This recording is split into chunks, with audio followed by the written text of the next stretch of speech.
Alors d'abord, merci. Ce n'est pas une formule rhétorique, c'est merci de tout cœur. Je suis la seule vraie blanche ici.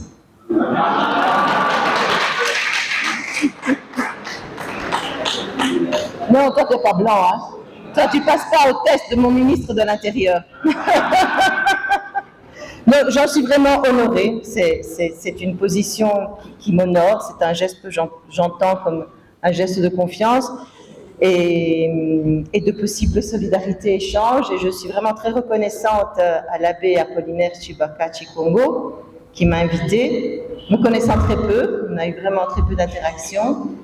Et à l'abbé recteur également Richard Kienji Mwembo, qui est à l'origine de ma présence en RDC, donc je suis vraiment profondément reconnaissante de cette grande occasion de vie. J'ajoute en vitesse, je suis en train déjà de brûler mon temps, que je crois que ça fait des années que je n'ai pas participé à une conférence où j'ai appris autant de choses. Ça m'a vraiment nourri et enrichi. Je vous remercie infiniment.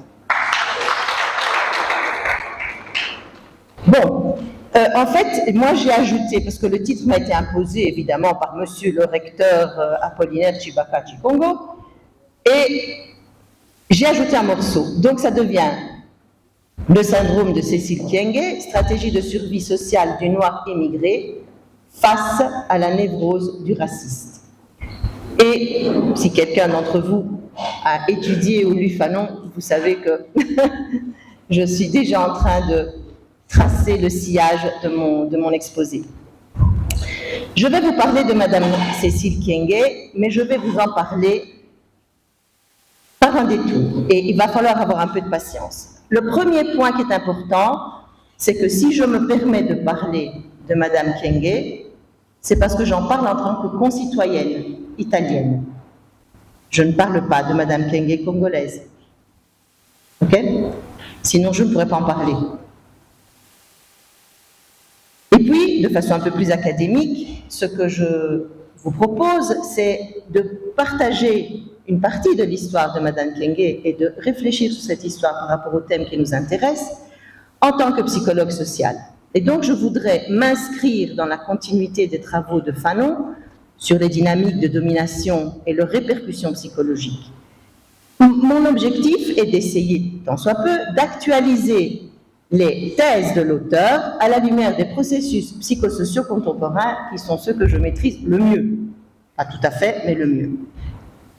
Maintenant, il faut que je maîtrise mon ordinateur aussi.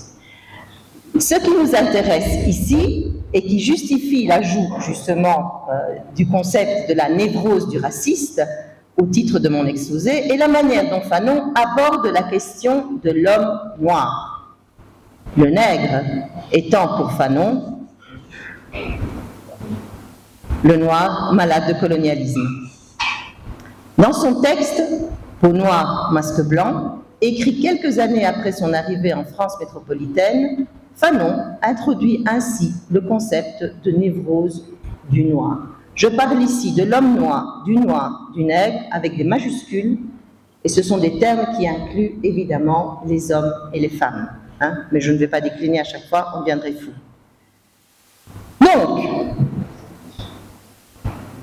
selon le psychiatre antillais, donc français qui a combattu volontaire pour la France libre, mais fatalité de peau noire, cette maladie du noir ne trouve pas son explication dans un état de nature qui précéderait toute expérience, dans une essence figée et immuable, mais elle est pour l'auteur le produit d'une dynamique relationnelle inhérente au rapport de domination.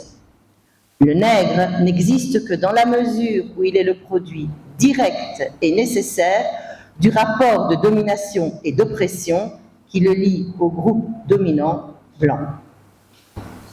Son expérience successive en Algérie colonisée l'amènera à définir plus largement la névrose du colonisé, représentant ainsi le destin commun subi par tous les damnés de la terre.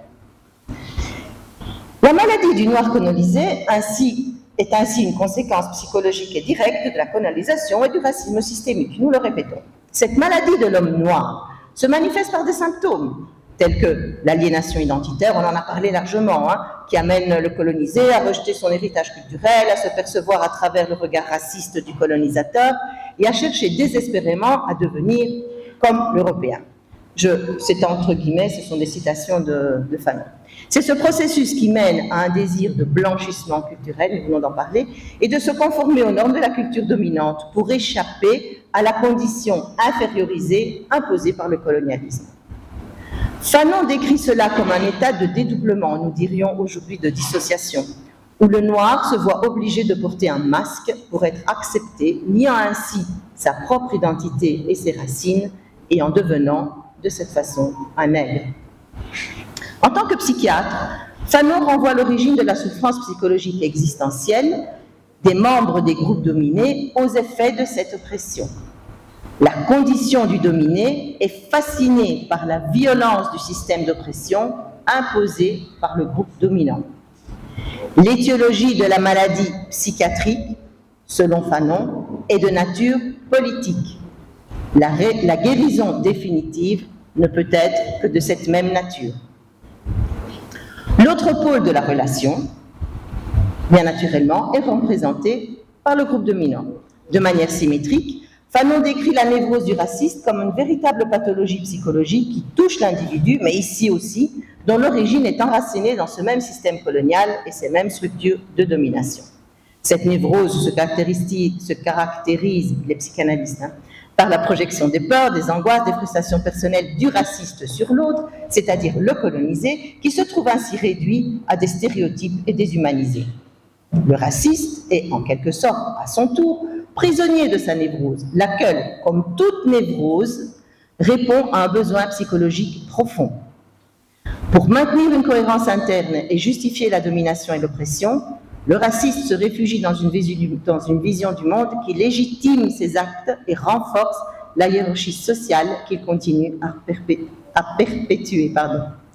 Cette conceptualisation du racisme en tant que pathologie est, à mon avis, cruciale, car elle nous enseigne qu'en tant que maladie mentale, le racisme est difficilement déconstructible par la simple raison ou par des arguments rationnels.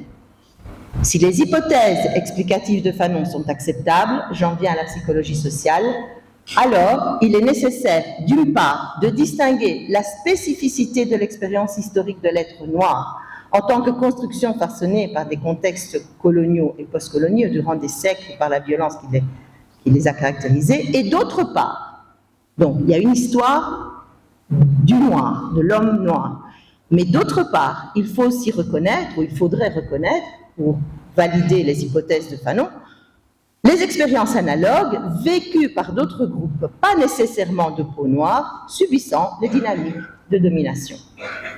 Donc, subordination, dépersonnalisation, déshumanisation, objectivation et aliénation sont les mots-clés des hypothèses de Fanon. L'évidence empirique, historique, nous dit que ces processus ne sont pas l'apanage exclusif de l'expérience noire. Nous retrouvons dans le sort d'autres groupes opprimés, qu'ils soient d'origine ethnique, culturelle ou fondés sur les relations de genre. La dépersonnalisation des peuples autochtones, voire leur extermination tout court, l'aliénation des travailleurs dans des systèmes de pouvoir inégalitaires ou encore la subordination des femmes sont des manifestations de ces dynamiques oppressives. Ces réalités historiques et contemporaines montrent que les effets des rapports de domination transcendent les catégories présumées raciales et culturelles et sont une constante des relations humaines marquées par la hiérarchie et l'inégalité. De nombreuses théories en psychologie sociale ont tenté de mettre en lumière les mécanismes sous-jacents à la formation des stéréotypes, à la discrimination, au processus d'exclusion et de déshumanisation qui dérivent des confrontations sociales entre groupes asymétriques. Bien que leurs conclusions varient, la plupart corroborent les thèses de Frantz Fanon sur l'impact des rapports de domination sur l'identité et les comportements des groupes dominés. Aucune théorie, par ailleurs, n'a pu infirmer les perspectives proposées par Fanon. Les travaux d'Henri Tachfel, je vous en cite quelques-uns, sur les processus de catégorisation et sa théorie de l'identité sociale expliquent la formation des stéréotypes, en montrant comment les individus classent les objets en groupes simplifiés pour gérer simplement la complexité de l'information. C'est une acquisition de connaissances de base. Dans ce processus de catégorisation, les humains ont tendance à minimiser les différences intracatégorielles et à exaspérer les différences intercatégorielles.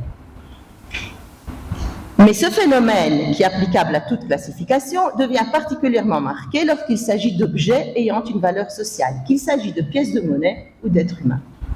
Dans ce cas, le phénomène de différenciation est exaspéré et c'est systématiquement et statistiquement démontré.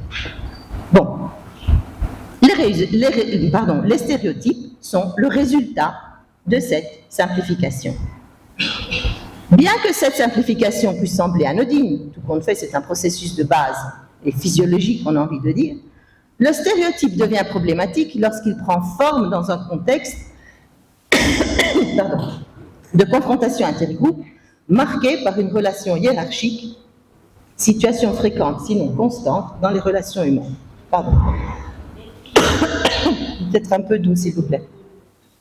À ce stade, le stéréotype ne se limite plus à un outil cognitif de simplification, mais il se transforme en un instrument de discrimination et de domination. La théorie de l'objectivation développée par Aslan et Lunan s'aligne sur cette perspective en montrant comment les groupes dominés, indépendamment de leur nature, souvent sont perçus comme moins humains, une déshumanisation qui justifie leur marginalisation. Merci. De même, les travaux de Lorenzi Cioldi démontrent que les processus de construction identitaire diffèrent profondément entre les groupes dominants et dominés. Les premiers, les dominants, se définissent tous comme des individus, chacun doté d'une identité unique et d'une spécificité propre. Les membres de ce groupe se présentent comme une collection d'entités distinctes, accessoires.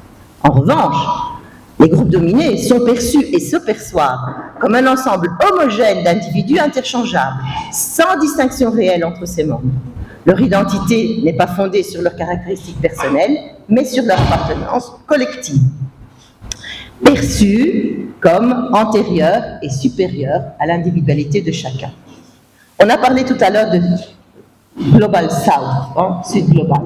De nouveau, c'est une belle étiquette qui englobe tout le monde, tous les mêmes dans les mêmes conditions.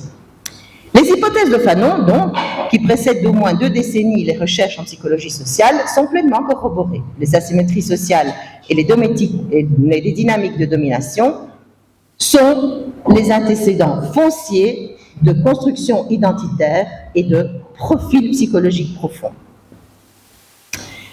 Je fais une petite note parce qu'il faut cependant remarquer, si vous aurez l'occasion d'étudier Henri Tachfel, que ces théories ont toutefois quelque chose de profondément troublant, parce qu'elles révèlent que les humains sont animés par un besoin psychologique fondamental de valoriser leur propre groupe d'appartenance, ce qui ne serait en soi pas un problème. Mais la stratégie privilégiée pour répondre à ce besoin réside souvent dans la dévalorisation de notre groupe, que l'on perçoit et que l'on redéfinit comme extérieur, moins valorisé et subordonné. La discrimination devient alors un moyen, on va dire instinctif, d'affirmer positivement son identité sociale, soulignant une tendance humaine à se définir par rapport en opposition aux autres. Ceci rend compte du fait que notre évidence historique, tous les groupes discriminés, chaque groupe discriminé, pour autant qu'il le soit, est capable à son tour d'en discriminer un autre. Il n'y a pas d'exception. Et ça pourrait être un point de départ pour une réflexion intérieure. Ces recherches, pour tous, J'ai cité des exemples que je ne vous épargne, vous les lirez, parce que par exemple l'exemple des femmes est paradigmatique. Lorsque les femmes sont dans une position subordonnée, elles ont toutes les caractéristiques, mais quand elles ont une position de pouvoir, ne fût-ce que par rapport à leurs enfants, elles acquièrent immédiatement les caractéristiques du groupe dominant et peuvent à son tour être violentes et maltraitantes par rapport à leurs enfants ou à d'autres personnes. Ces recherches centrées sur les relations intergroupes résonnent également avec les études sur la violence dans les relations interpersonnelles. Bon, on a étudié profondément les conséquences de la violence dans les relations interpersonnelles sous différents aspects que je vais vous citer, en particulier sur la violence faite aux femmes dans les relations entre conjoints.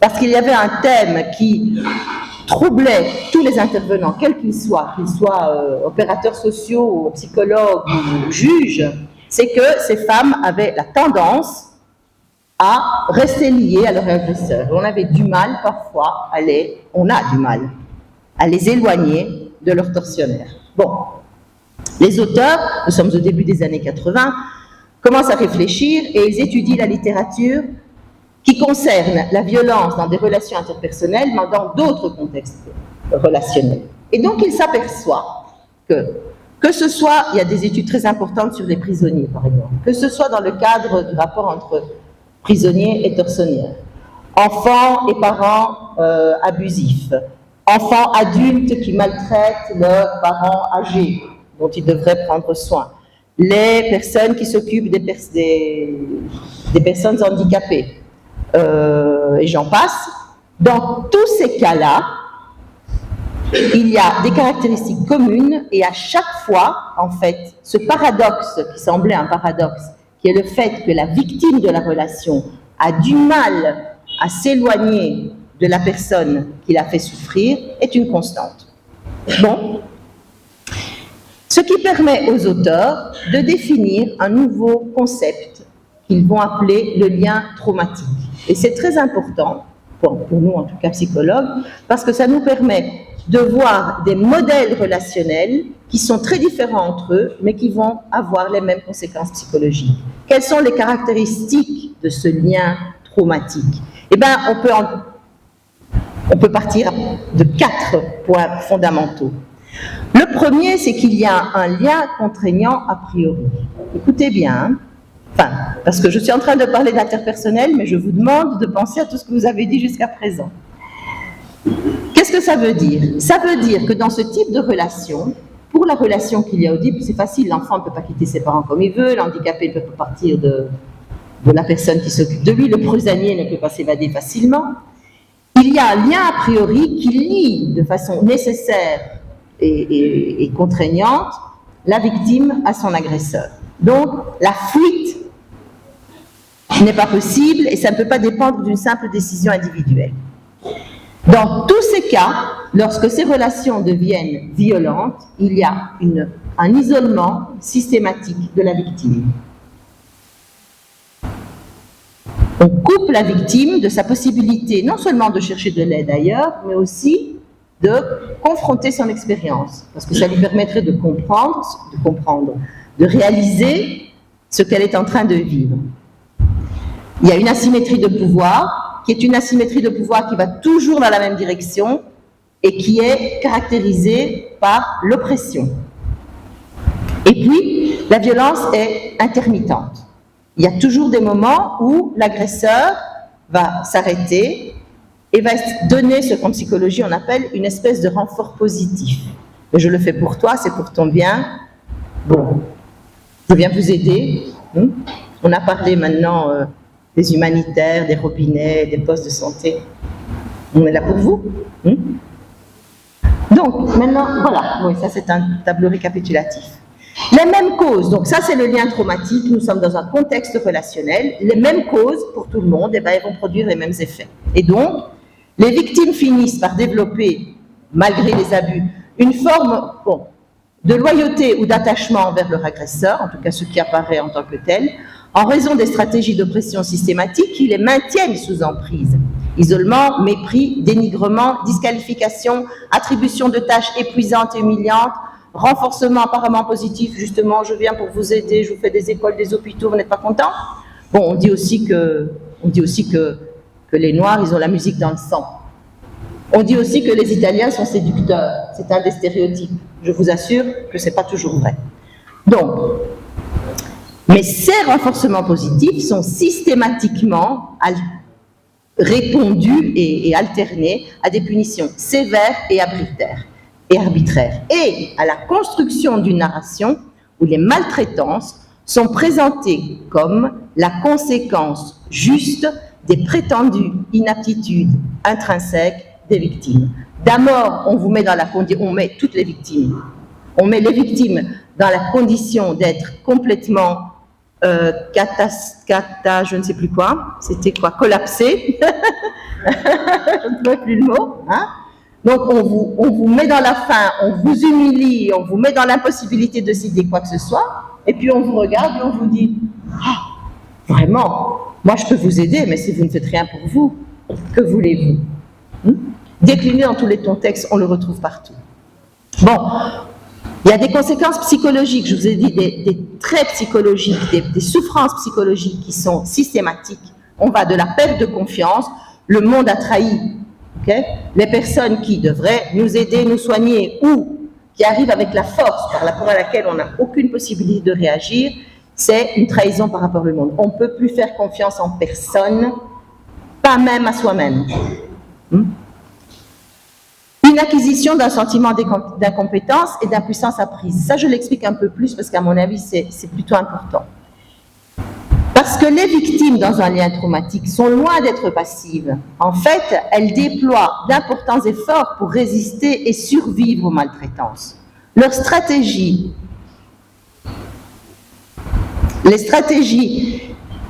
des victimes permettent aux victimes de survivre, mais ne changent pas la donne, n'arrivent pas à changer le modèle relationnel ou les conditions d'existence. C'est cette lutte constante pour anticiper et contrôler leur environnement de façon à survivre face à un agresseur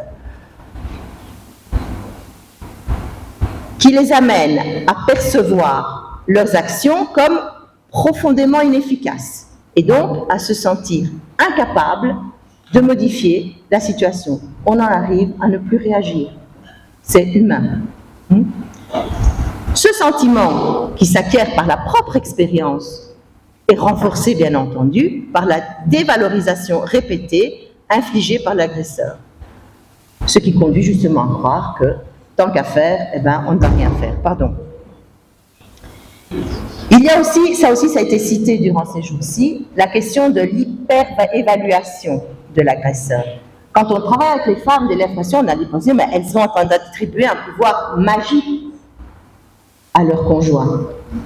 Eh bien, ça s'explique. Ça s'explique parce que pour que tout ça se réalise, il faut tout contrôler. La contrainte, l'oppression, ça demande le contrôle. Mais si moi je contrôle tous vos aspects de l'existence, je peux tout prévoir. Et donc en retour, vous allez vous imaginer que moi je suis super puissante et même un peu voyante parce que j'arrive à anticiper les situations. Mais moi, j'ai tous les tenants et les aboutants de votre discours. Et donc c'est moi qui le décide, c'est moi qui le connais.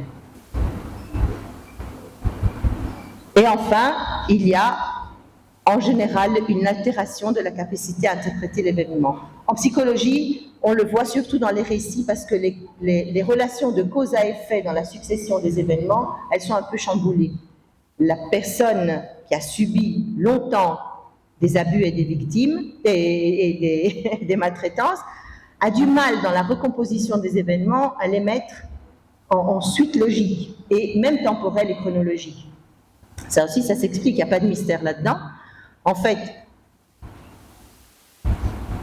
en se sentant incompétentes, les victimes sont surveillées, il est tout-puissant, et la narration qui fait qu'elles sont à l'origine des comportements violents de l'agresseur chamboule le cadre logique. Et donc, si je vous raconte ce qui s'est passé, je ne sais plus si c'était un peu de ma faute ou un peu de la faute de l'autre, ou si de toute façon, on peut le justifier. Ce qui, même dans la reconstruction historique des événements, parfois, rend les discours très difficiles. Bon, j'étais un peu plus longue que prévu, donc, grand discours juste pour dire, Fanon nous a dit des choses, 20 ans après, la psychologie sociale les a étudiées, et on peut dire les thèses de Fanon, c'est bon. Maintenant, on va parler de Cécile Kyenge. En tant qu'Italienne, elle est femme politique italienne, elle est née en 1964 dans le Haut-Katanga.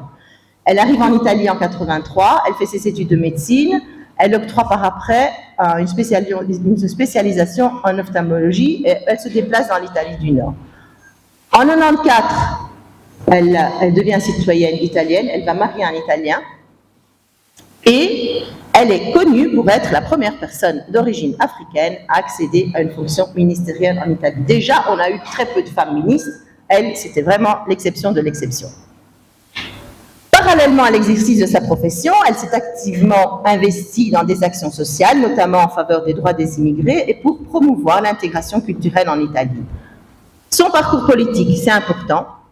Membre du Parti démocrate, donc progressiste, Cécile Kyenge entame sa carrière politique en 2004. Elle devient conseillère provinciale dans la région où elle réside.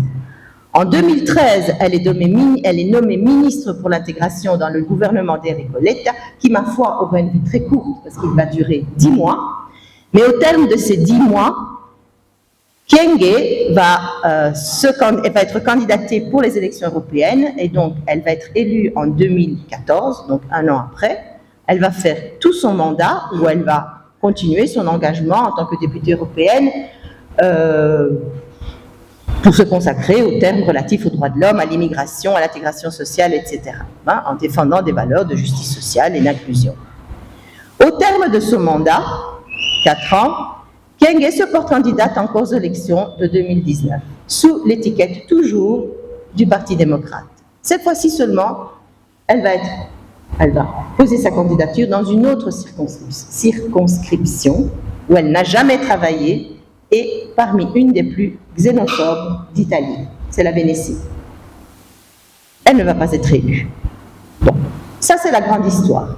Maintenant, il y a une petite histoire. Et pour la petite histoire, je vais vous lire une interview qui a été faite à Madame Kyenge en 2018. Donc, elle est à la fin de son premier mandat. Le journal est un journal national de longue tradition. Il s'appelle La Stampa. L'article intitule « Ils me haïssent parce que je suis une femme de couleur », ce sont ces mots, et que j'ai réussi. La journaliste, qu'est-ce qui s'est passé dans la nuit de vendredi, madame? Mon mari a découvert les excréments dans la cour au matin. J'étais à Bruxelles. Je suis rentrée très tard dans la nuit. Le lendemain, alors que j'essayais de nettoyer le numéro civique taché de je ne sais quoi, il m'a expliqué que cela ne concernait pas seulement le numéro. Il m'a montré le reste. C'est dur. Une chose est de combattre un ennemi que l'on voit, mais ceci est une haine anonyme. Ce n'est pas la première fois pour vous. Comment vivez-vous cela?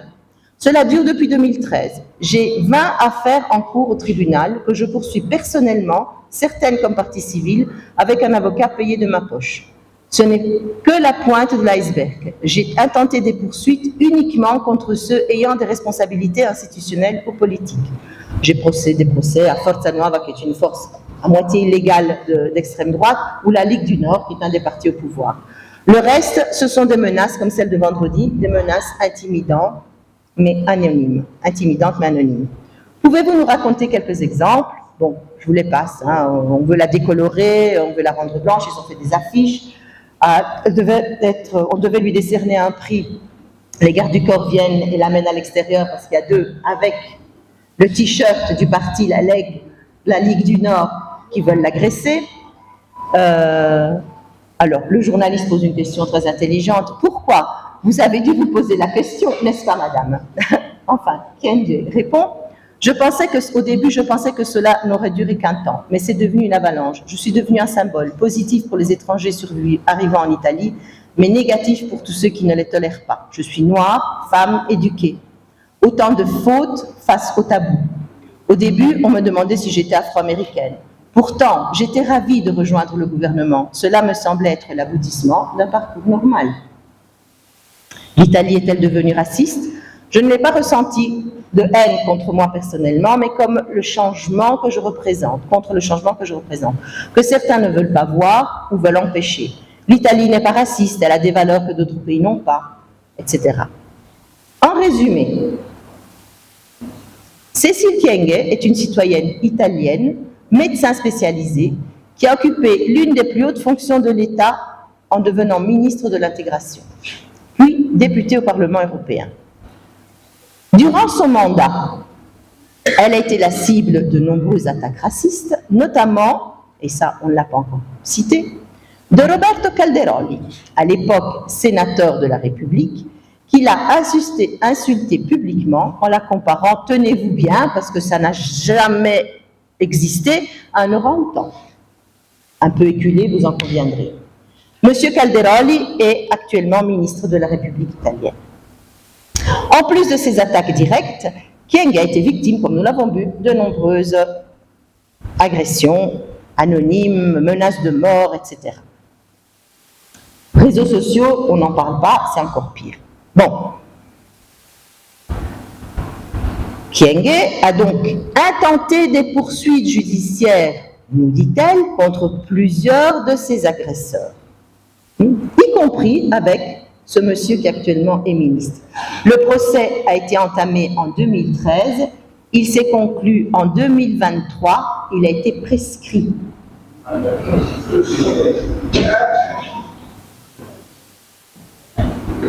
Alors je vais quand même vous parler, il faut que vous me donniez, je demande, en tant que minorité, vous m'accordez quelques minutes en plus? Pardonnez-moi, je me suis chronométrée 1000 fois et je me suis égarée, je suis désolée. La névrose du raciste. Alors il y a un racisme, une névrose explicite, hein, c'est celle de ceux qui le disent, orang-outan, qui je vais te blanchir et tout ce qu'il faut. Ben, ça c'est explicite, on la connaît. Mais en tant que citoyenne italienne, ce n'est pas ça qui m'intéresse, je veux dire, ça me touche, etc., mais c'est une musique qu'on connaît bien. C'est le racisme bienveillant, une névrose qui s'exprime à travers un racisme bienveillant. Donc, en 2013, après les insultes du sénateur, le parquet saisit en autonomie l'affaire. L'institution donc réagit et Mme Kyenge est reconnue comme citoyenne à part entière. Mais le procès, comme je vous ai dit, a 1000 péripéties et en fait finit avec rien. Il y a une ultime condamnation à 7 mois sans inscription, avec sursis, sans inscription dans le casier judiciaire, etc., qui tombe en prescription.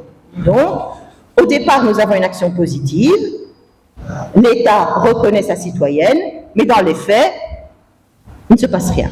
Et c'est pas rien, il se passe quelque chose qui est inutile, ce qui pour la victime est beaucoup plus grave. Parce qu'en attendant, elle est restée dans le procès pendant 10 ans. Dans toutes les phases de ce procès pénal qui dure 10 ans, personne ne se propose comme partie civile. Qu'est-ce que cela aurait signifié? Cela aurait signifié que si, par exemple, son parti, par exemple, c'était la moindre des choses, se présentait, et il en avait techniquement la faculté, il pouvait le faire, un sénateur de la République insulte de façon grossière, triviale, un membre de mon parti, moi, parti politique, je me porte partie civile dans le procès pénal, parce que ce qui touche un membre de mon parti touche tous nos membres. C'est le sens de la partie civile. Rien ne se fait. Elle-même ne va pas se porter partie civile pour des raisons bien évidentes. Dans ce procès-là, elle va se porter partie civile dans d'autres circonstances. Il est vrai que certaines petites associations vont l'accompagner comme partie civile, mais dans des procès mineurs dont on n'entend pas parler, on ne sait même pas ce qu'ils sont devenus. Un autre point. Au terme de son premier mandat au Parlement européen, je vous ai déjà un peu décrit la chose, Mme Kyenge est à nouveau candidate. Cependant, c'est son parti qui va lui imposer de poser sa candidature dans une circonscription où on ne la connaît pas et où on sait que les taux de xénophobie sont parmi les plus hauts d'Italie. C'est une bonne façon pour l'écarter sans explicitement dire « on ne te veut plus ». Bon. Elle n'est pas réélue. Je reviens quand même un petit moment sur la névrose raciste explicite, parce que, bon, regardez le gouvernement de l'Italie, écoutez ses propos, l'Italie a fait son choix. Mais je répète, si nous, comme Italiens, ça, on est désespérés, mais on le voit, ce qui est dramatique, et ce qui nous fait dire que les rapports de domination sont bien enracinés et bien profonds, c'est que le parti progressiste en Italie, le parti qui fait ses campagnes électorales sur les thèmes de l'inclusion, ce parti-là est celui qui agit exactement comme agit un colonialiste par rapport à ces membres qui n'ont pas les caractéristiques du groupe d'appartenance. L'étranger, moi.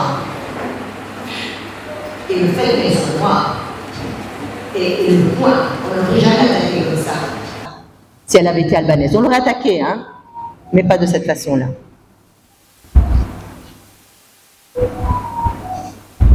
Bon, maintenant, il faut savoir comment elle a survécu, et je prends vraiment 3 minutes, mais parce que c'est important, mais on peut le dire en... Ah non, pardon. Alors, pour démontrer l'action opprimante du parti par rapport à Madame Kyenge, eh bien, on va retrouver les éléments du lien traumatique. On trouve l'isolement. Elle n'a pas pu compter sur une interlocution entre pairs. On l'a laissée seule affronter tous les parcours de défense. Les tâches épuisantes, là aussi, on l'a laissée seule dans la fatigue de rester 10 ans dans des procès, répondre aux questions, entamer une série de procès, c'est épuisant et c'est humiliant parce qu'à la fin, rien ne se passe. Le contrôle, parce qu'attention, durant ce temps-là, il y avait toujours bien quelques journalistes illuminés qui allaient un peu passer au treillis et au tamis la vie de Madame Kyenge. Est-ce qu'elle était vraiment impeccable? N'avait-elle pas commis des erreurs? Peut-être, en fait, quelqu'un a même écrit que l'histoire des excréments, c'était parce que son mari avait laissé le chien faire des choses et le voisin s'était fâché, alors il avait badigeonné toute la maison. C'est normal, c'est une réponse normale, saine. Donc, c'est très très compliqué. Et puis, il y a ce soutien bienveillant et trompeur. Oui, oui, bien sûr, on est là avec toi, on fait des interviews en TV, on dit, monsieur, oh non, c'est scandaleux, madame a été insultée. Mais on ne fait rien. On fait une narration, mais avec les gestes, on va dans la direction opposée. On est là pour vous aider. Et puis la punition, parce que son parti l'a voué à l'échec.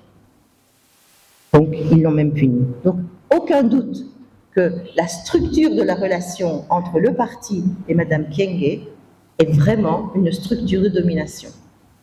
Elle a survécu, elle a survécu.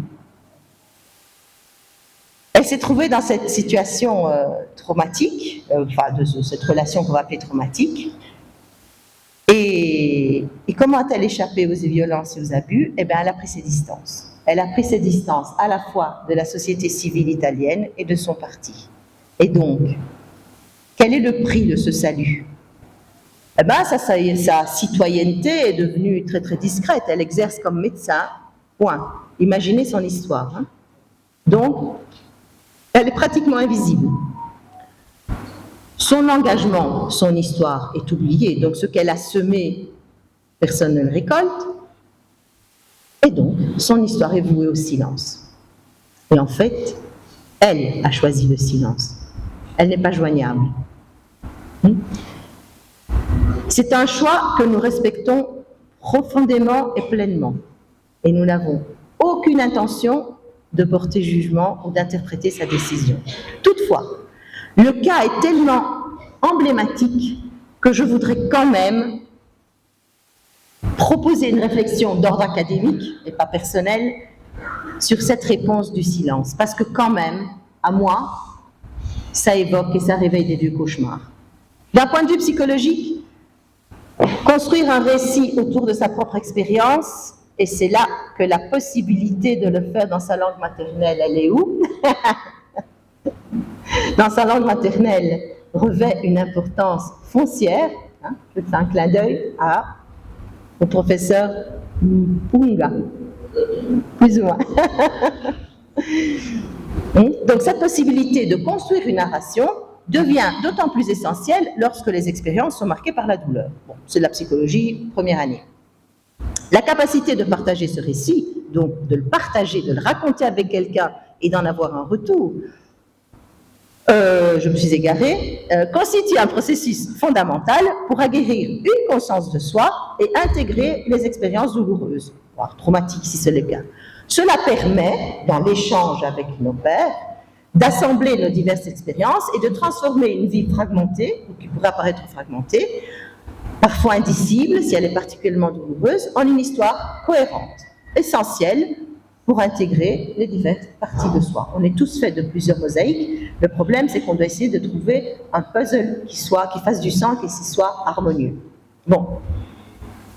Donc, le silence n'empêche pas ce processus, on va dire, de réparation et de guérison, de réparation de la douleur.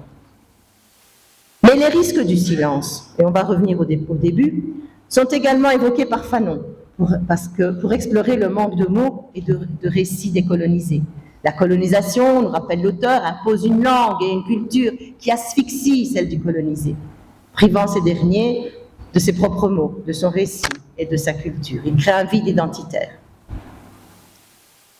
Pourquoi est-ce que j'évoque Fanon? Parce que dans l'interview que je vous ai lue, Madame Kyenge nous interpelle, elle dit « Pourtant j'étais ravie de rejoindre le gouvernement. Cela me semble être l'aboutissement d'un parcours normal. » Oui, en tant que citoyenne italienne, son parcours était normal. Mais elle est noire, c'est pas possible. Elle ne peut que se taire. Je n'ai jamais ressenti de haine contre moi personnellement. Attention, peut-on vraiment se libérer de la souffrance en se disant que c'est la catégorie à laquelle j'appartiens qui est visée et non pas ma personne? Hein? C'est difficile. Fanon nous a guidés tout au long de mon exposé, mais c'est vraiment mes derniers mots, je vous promets. Je continue à le dire, mais c'est vrai. Je vais citer aussi Édouard Glissant, que j'ai appris vraiment à apprécier beaucoup. Lui aussi parle évidemment, il parle un peu de la créolité, donc il parle des Noirs qui ont fait la traversée. Dit comme ça, c'est presque romantique, excusez-moi. Mais il dit, l'esclavage n'a pas seulement réduit les individus à la servitude physique, mais leur a aussi ôté la parole, les empêchant de raconter leurs propres histoires. On est dans le même, et les enfermant dans un silence imposé. Et Glissant décrit ce silence comme une empreinte de douleur indicible. Mais, pour Glissant, le silence ne représente pas seulement la répression. Il devient, et là c'est une note positive, il devient également un moyen de préserver l'invisible. Les esclaves, nous dit-il, réduits au mutisme durant la traite et la colonisation, ont parfois transformé ce silence en un espace de rétention, où leur pensée, leur résistance, ainsi que la mémoire collective et les identités culturelles ont pu survivre dans l'ombre, protégées des regards des oppresseurs et être racontées par la suite. Et donc, ma conclusion, c'est que nous ne pouvons qu'espérer qu'il arrive le jour où l'expérience de Madame Kyenge, préservée par son silence, pourra être racontée comme l'histoire de tout citoyen et citoyenne italienne bafouée dans ses droits. Nous sommes tous et nous sommes toutes des Cécile Kyenge. Merci.